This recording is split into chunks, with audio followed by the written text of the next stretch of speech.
Friday the 13th, Part 5, A New Beginning. So what exactly is this about? Well, this is actually about Tommy Jarvis. He's already grown up, living in a halfway house, trying to feel better, but the events of Part 4 still haunt him with Jason Voorhees. Hey everybody, how's everybody out there doing? This is John Franklin Reviewer here. There are a lot of spoilers that I'm going to be bringing out, or at least certain ones I'm going to talk about here. What exactly is it that I like? Well, let's start with some characters here. Let's start with Reggie. He's the little boy in this movie here. And the thing is, I gotta be honest, for a kid actor, he has the strongest acting in this movie. He actually runs circles around a lot of these adult or teenagers, I guess. And the thing was, I was really surprised. So I had to put him in definitely for the positive on the likes here. That he's definitely someone I really liked as an actor. Okay, another character I want to talk about, definitely would say definitely the number 2 behind Reggie, one of the adults. Her name is Pam. She's the assistant director of the halfway house. I gotta be honest, not too bad looking honestly here. But her acting was actually really good, really solid too, I really believed. And honestly, there was one or two times that she was a real badass, that she really had to fight back against the killer here. And honestly, I liked it. I mean, she actually did like a chainsaw battle. I really liked that for what it was. And what else can I say about it there? Another character I'm going to talk about, he wasn't even in it that much. I just thought he was just such a sweet, nice guy in this movie. Almost like I wish he wasn't in the movie, because unfortunately, you know, he's one of the people that does die later on in the film, is Reggie's grandfather. Now, the thing is that we only see him, like I mentioned, a couple times in the movie here, and then we don't see him until you get your final girl, or even in this one, final guy with Tommy here, who actually sees the dead bodies, and the grandfather's one of them with his eyes all like ripped out there. It's like, you know. Let's see. Also before one person I also have to mention, another part of Reggie here is Reggie's brother. Now Reggie's brother, I don't know if he was supposed to be like this outcast, badass character, but honestly, he was such a sweet guy. Maybe he was just one of those that maybe he was misunderstood. Who knows? You know, something happened that really it turned out it shouldn't have happened, but yet there was nothing they were able to do. They already rolled one way, and you know, him living with his girlfriend in a trailer park or something. Who knows, in a van. But I gotta be honest, I liked him too. So let's talk about some of the deaths here. In this one, I only have 2 that I really, really like. And hopefully people will agree with me about these ones. And if not, hey, give me a comment down below. I'll be kind of curious what some of your favorite deaths were of this particular movie here too. One of them was actually a guy who just had sex with his girlfriend. He went to the lake to freshen up, I guess. So the thing is, he sees his girlfriend. She's already dead. He kind of like falls back in fear, not falls back, but stumbles back to this tree, and the killer ends up straps a leather strap around his eyes, and I guess he puts a tree branch between the handles. He starts turning the tree branch over and over again till this guy's eye starts popping out, like blood's coming out from the strap and all that. Like, oh, you know. But that was a badass death right there. And then the other one I gotta mention was, there was another character to a point, he was kind of a mentally challenged character here, and the thing is that he's on his little motorbike and all that, and he's screaming at his mom, I was hurt, you know, because actually previously Tommy actually kicked his ass there, and the thing was that the killer ends up chopping off this guy's head here.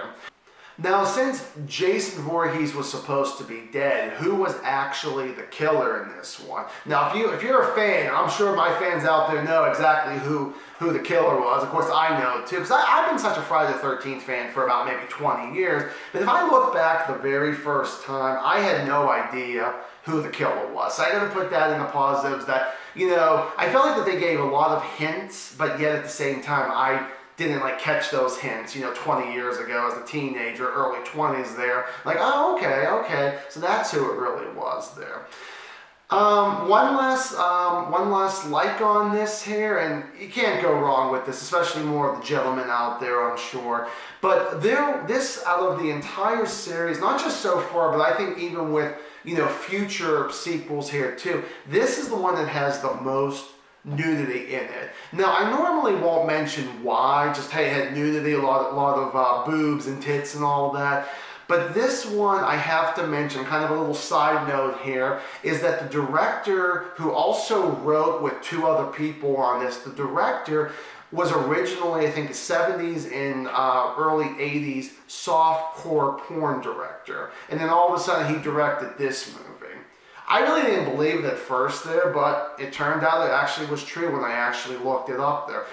So, I mean, it was okay. I mean, it worked out, especially for the nudes parts and all that stuff. I just kind of wish that they could have showed the deaths, honestly, more than just the aftermath. But let's go into the negatives. That's what I want to talk about with the deaths and all that. I don't know why that, except like the two I mentioned, and maybe one or two other ones I haven't really mentioned, that they really don't show people dying. Like what happens is, like there was one character I want to bring up where he actually gets hit with an axe in the back. Well, unfortunately, when the guy swings down at him, and you kind of get like a quick close-up of the kid screaming, or actually doing a reaction, I should say, then they pan to one of the girls who was doing laundry he was talking to previously, doing laundry. She screams, and then they show the male director of the halfway house kind of sticking his hands out and his face almost kind of like, pressed against the window. Probably supposed to be so horrified and serious, but that just kind of made me chuckle, like, hey, what's going on out here, everybody?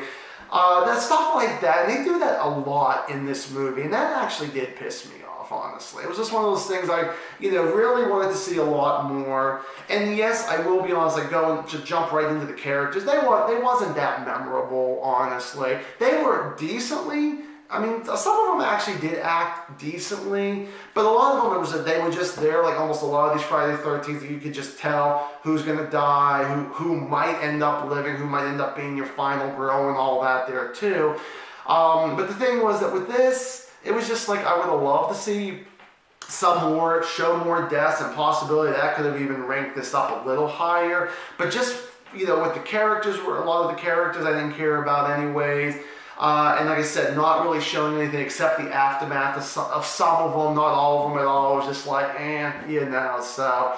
Now let's talk about one character I gotta put in the dislikes here, which is Tommy Jarvis, our main character. Now I get the whole thing that I mentioned at the very beginning. He's all grown up, but he's still haunted by Jason about everything that happened to him as a kid when he was Corey Feldman. But the thing is that this guy, I just didn't really like him. I didn't really believe him as Tommy Jarvis, even as an adult Tommy Jarvis here. He barely says anything. Like I said, his acting was dull, boring. I guess I wanted to see more from this guy. Now I mentioned about who was Jason, and it turned out that Jason actually ended up being Roy, the ambulance driver here. So the thing was that, and there were subtle hints about that, and we'll kind of get to him in a moment. So the thing was that one reason you could tell that it was not Jason, especially with the fourth one, whenever I think it was Trish who ends up putting a machete through his hands and kind of cuts, not cuts, but splits his hand a little open and all that there. He didn't really feel too much pain. It was very little, honestly, because by then, he really was just that tough motherfucker. In this one, you could tell that he really was not the real Jason, because first off, the thing I really noticed when they would show him up close, both of his eyes would work. And usually it's one or the other that the eyes are actually shut. Not both of them, but like I said, one or the other here. There would be times that, if he got injured, he would actually start checking himself, make sure he's okay. By now, Jason wouldn't be doing that. I guarantee that. So that kind of was like, oh, okay. But when they do reveal that it's Roy, the reason why he ended up putting on the hockey mask and pretending that it was still Jason, but it was really him, was that the young boy who gets the axe in the back was actually Roy's son. I don't know why he left, why he walked away from his son like that. And the reason why he was at this halfway house is the mother died during birth, and then the father was just gone. Well, there he was, just no one ever knew about it. My rating for this movie is going to go 1.5 out of 4 stars. So thank you guys so much for watching My review of Friday the 13th, Part 5, A New Beginning here. Is this a movie that you have seen? Let you guys give me a comment down below.